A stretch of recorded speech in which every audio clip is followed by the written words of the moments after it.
Hello বন্ধুরা, আজকে আমি তোমাদের সাথে শেয়ার করব ওয়াটার কালার দিয়ে পিকক কিভাবে ড্রয়িং করেছি।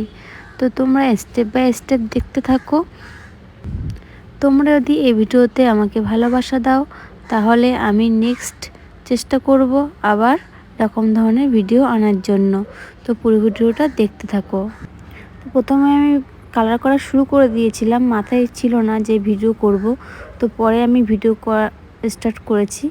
তো দেখো আমি কিন্তু ময়ূরের চারপাশে আগে ইয়েলো কালার দিয়ে নিয়েছি, তারপরে ময়ূরের মুখে একটু স্যাপ গ্রিন কালার এবং লাইট ব্লু কালার দিয়ে নিয়েছি, তারপরে লেজের দিকটা আমি ইয়েলো কালার করছি। তো দেখতে থাকো। যদি ভিডিওটি ভালো লাগে থাকে অবশ্যই চ্যানেলটিকে ফলো করে দিও এবং কমেন্ট করে জানিও কেমন লাগলো।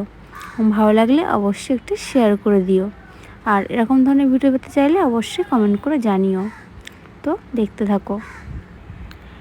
লেজের দিকটা আমরা করছি।